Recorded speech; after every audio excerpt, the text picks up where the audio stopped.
A continuación presentamos al doctor Luis Fernando Pineda. Para mí es un honor presentarlo. Es un destacado profesional y referente de la neurogastroenterología en Colombia, y para mí me llena de satisfacción también compartir este espacio con él, porque no ha sido solamente mi mentor, sino también un excelente ser humano y talentoso músico. Gracias, Andrea, por tu generosa presentación. Gracias a la Asociación Colombiana de Gastroenterología por invitarme y permitirme el honor de compartir con estas grandes estrellas que hemos tenido a lo largo de este curso. Y vamos a hablar de algo que es muy importante, y tengo que decirlo acá, es muy importante porque a pesar de que permanentemente estamos escuchando que los neuromoduladores son intervenciones útiles en gastroenterología, nos tropezamos con que existe muchas limitaciones en el conocimiento, mucho prejuicio de parte de los colegas de gastroenterología. Entonces yo me he dado la tarea de destacar aquí las indicaciones y los puntos donde existe mayor evidencia que respalde el uso de estas intervenciones, especialmente en trastornos cerebrointestinales relacionados con los desórdenes esofágicos funcionales, algunos de los conflictos potenciales de interés que yo podría tener.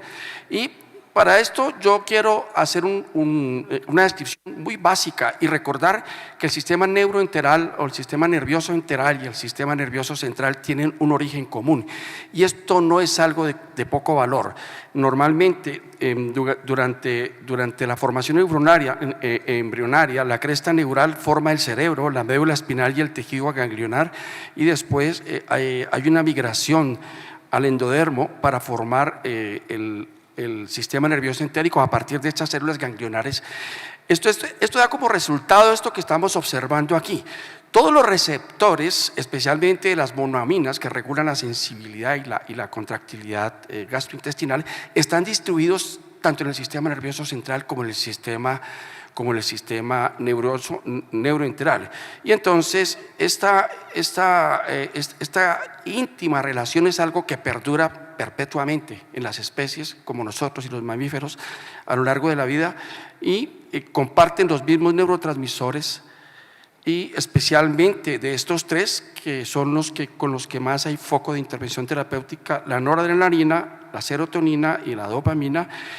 Y esto también es la razón por la cual los factores emocionales y los factores cognitivos tienen un impacto muy relevante en la función gastrointestinal y viceversa. Y también los medicamentos. Muchos de los medicamentos que se usan para el sistema nervioso central producen síntomas gastrointestinales. Los antiparkinsonianos producen estreñimiento severo.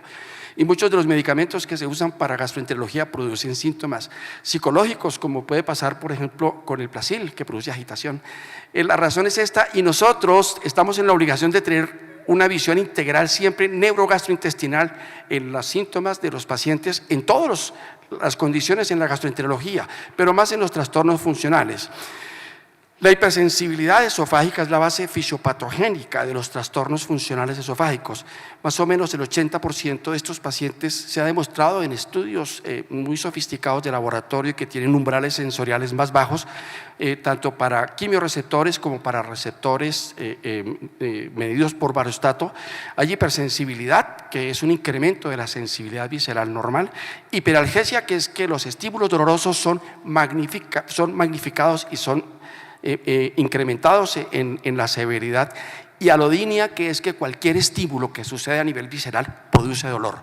Como pueden entender, estos son pacientes que no le van a consultar a un neurólogo, a pesar de ser un trastorno neurobiológico o neuromoral, se lo van a consultar a un gastroenterólogo, y estamos en la obligación de al menos entender esto.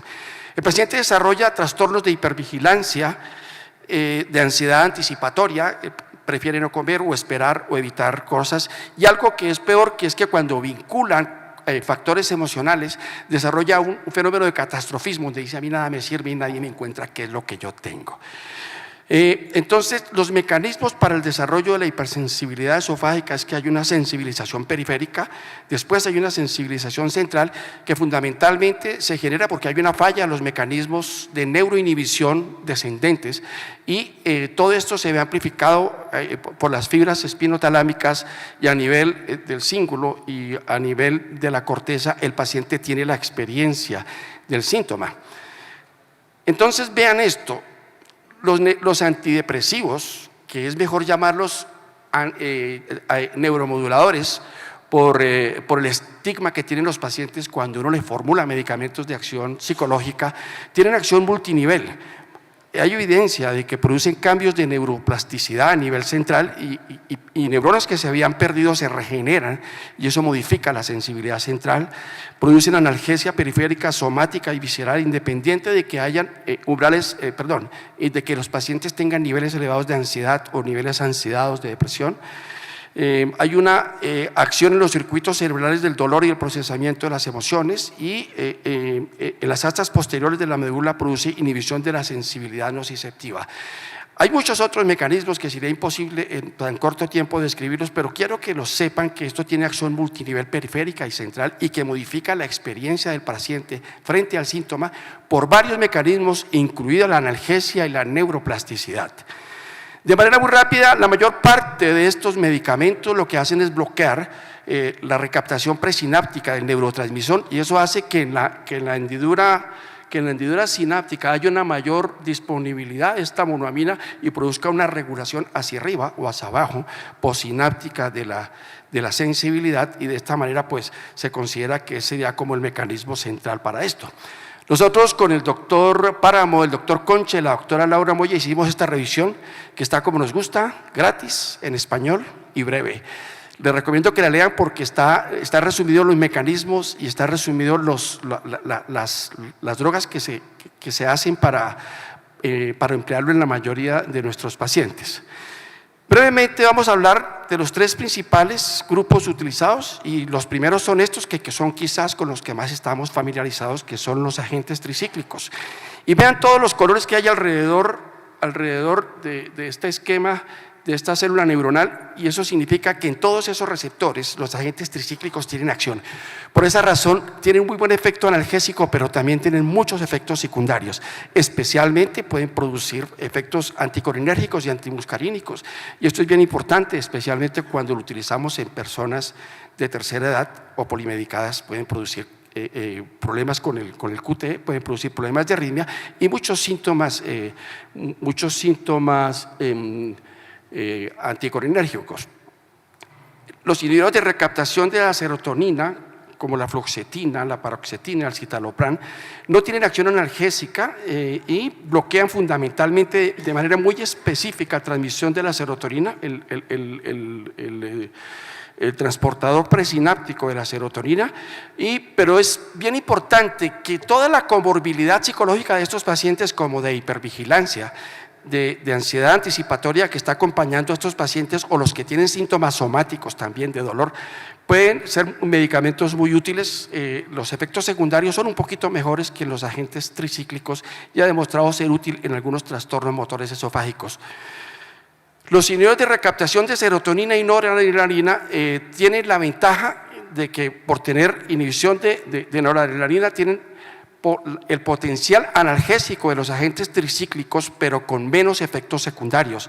Las propiedades analgésicas pueden estar presentes y es una muy buena opción para el dolor neuropático y la fibromialgia, que son muy comunes en pacientes con intestino irritable, con dispepsia y también en pacientes con trastornos funcionales esofágicos. Todos estos efectos secundarios que ellos presentan, que ahorita los voy a resumir, se pueden modular. Primero, tenemos que ganar experiencia con estos pacientes, conocer cuál es el NNH, que es el número necesario a hacer daño, y ver que el paciente no esté dentro de un grupo de riesgo para desarrollarlos.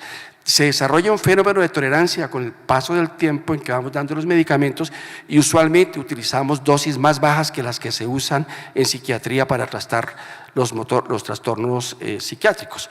Aquí están estos grupos y vean ustedes cómo los tricíclicos tienen una acción activando o uniéndose por afinidad con los receptores de norepinefrina, de serotonina, de histamina y de acetilcolina. Por esa razón, los antidepresivos tenemos que utilizarlos en las noches en dosis bajas. Y si el paciente tiene riesgo para incrementar síntomas anticolinérgicos, como la constipación o problemas relacionados con retención urinaria, tenemos que tener la seguridad de que este medicamento puede agravarlo. Igual también cuando haya problemas relacionados de arritmia, porque pueden producir prolongación del QT, son medicamentos que usados apropiadamente pueden ser muy útiles. Cuando tenemos este cóctel, síntomas esofágicos, falla la terapia y pruebas diagnósticas normales, no tenemos sino dos opciones. Ya sabemos que el corazón no es, ya sabemos que no hay otra razón, o es un desorden funcional, cerebrointestinal del esófago, o es una causa extraesofágica.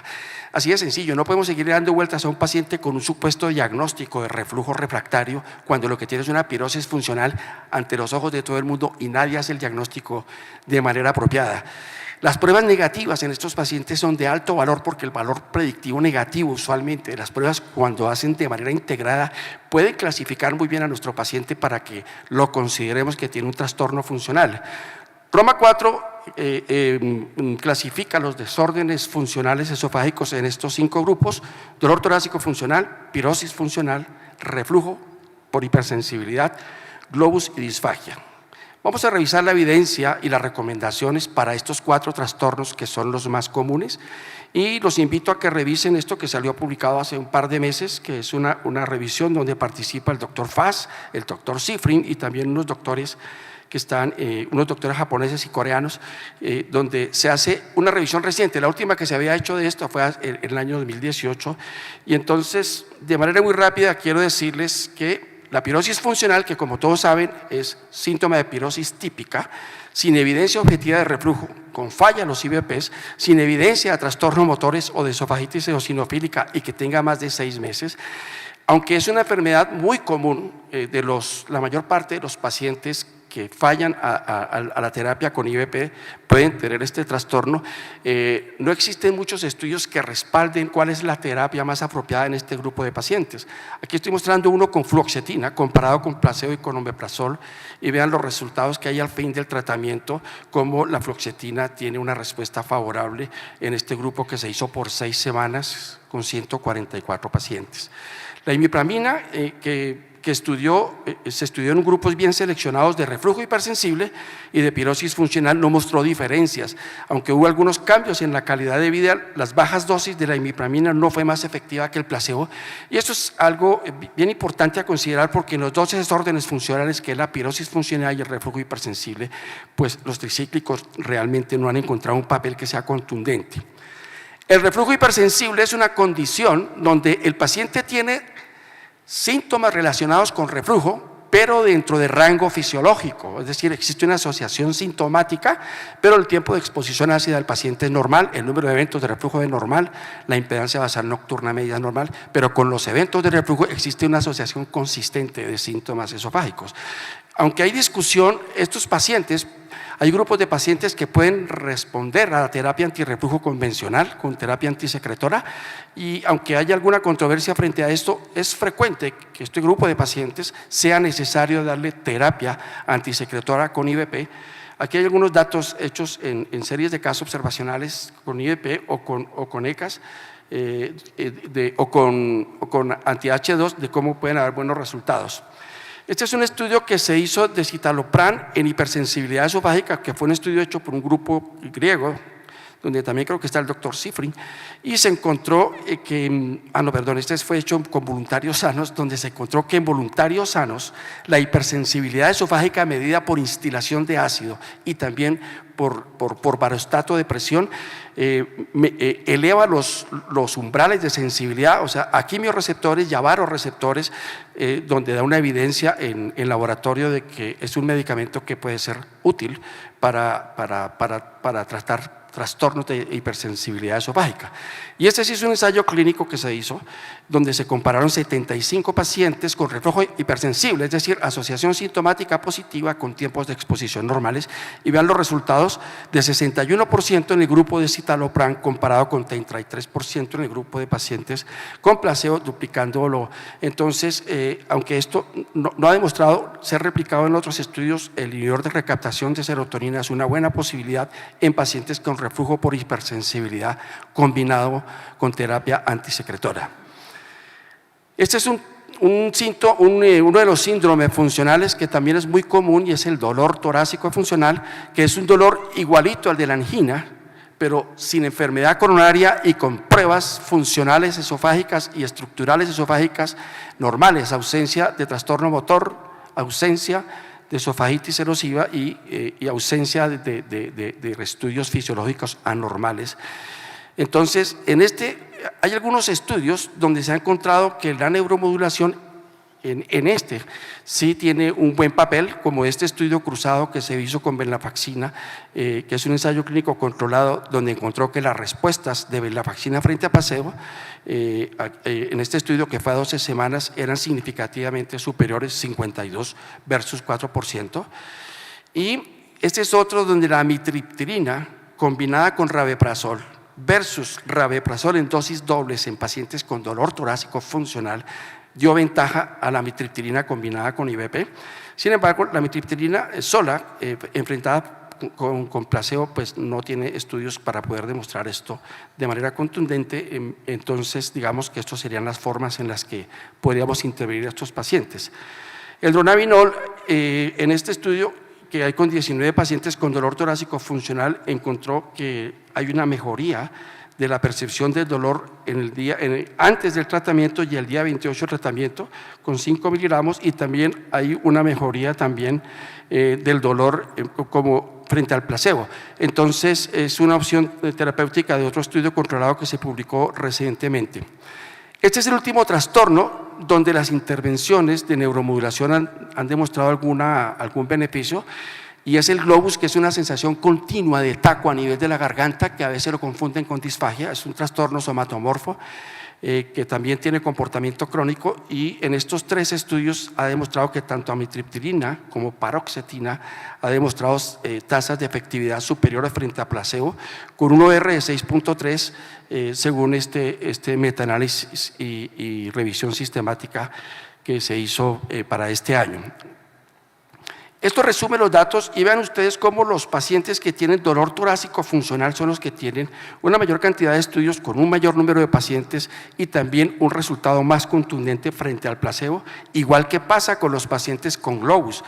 En cambio, los pacientes con pirosis funcional y con reflujo hipersensible hay una escasez. En general, en todos estos trastornos hay una escasez de ensayos clínicos controlados de buena calidad. En esta revisión yo tengo en rojo lo que es más frecuente en efectos indeseables, y como pueden ver, los efectos indeseables frecuentemente pueden estar cercanos a los efectos que uno espera. El el número necesario a dañar en algunos de los estudios controlados puede ser cercano o superior al NNT. Venlafaxina, insomnio; amitriptilina, somnolencia y efectos anticolinérgicos; estreñimiento; parafloxetina, celostomía, somnolencia, que es muy común con los pacientes con agentes tricíclicos. Y digamos que los efectos secundarios importantes, aquí están resaltados los que están por encima del 30%, y es algo que tenemos que tener en cuenta. Esto que es neuromodulación no farmacológica es algo importante. Aunque existen más estudios de soporte para intestino irritable, la hipnosis clínica ha demostrado ser útil en grupos de pacientes con trastornos motores esofágicos, como con 9 pacientes que tenían pirosis funcional. Mejoró la calidad de vida, el índice de sensibilidad visceral y la escala de catastrofismo, medida de manera juiciosa en este grupo, en este estudio del grupo de Chicago. Y esta es una intervención también hecha con hipnosis clínica. Los estudios de terapia cognitiva comportamental son más escasos en trastornos motores esofágicos, donde el score de sensación de globus, de globus, del taco a nivel de la garganta, se reduce con la hipnosis clínica de manera significativa después de que se hace la intervención en una serie de casos no controladas con 16 pacientes. Y esta tablita, que es el último regalo, donde aparecen los diferentes trastornos, los neuromoduladores que están indicados, nosotros las resumimos, las dosis que están recomendadas, ensayos clínicos controlados doble ciego o aleatorizados, y el efecto clínico que está escrito en los desenlaces de los estudios. Entonces, quisiera que no olvidáramos esto. Los neuromoduladores pueden aliviar los síntomas de globus y dolor torácico funcional, que es donde vimos que hay mayor contundencia en la evidencia. La efectividad en el tratamiento, la disfagia funcional, pirosis e hipersensibilidad al reflujo tiene menor respaldo. A pesar de que los ensayos son escasos, los neuromoduladores son la base principal del tratamiento de los trastornos funcionales esofágicos, y requerimos más estudios, sobre todo ahora que tenemos otros criterios para diagnóstico y otros criterios que ajustan en Roma 4 para combinar los resultados y poder dar recomendaciones que sean más racionales para el tratamiento. Yo les recomiendo que le perdamos el miedo a los neuromoduladores, que ganemos experiencia con esto, porque no tenemos opciones diferentes hasta ahora para mejorar la vida, la calidad de vida de estos pacientes. Les agradezco mucho su atención. Muchas gracias, doctor Pineda, por su excelente y completa conferencia.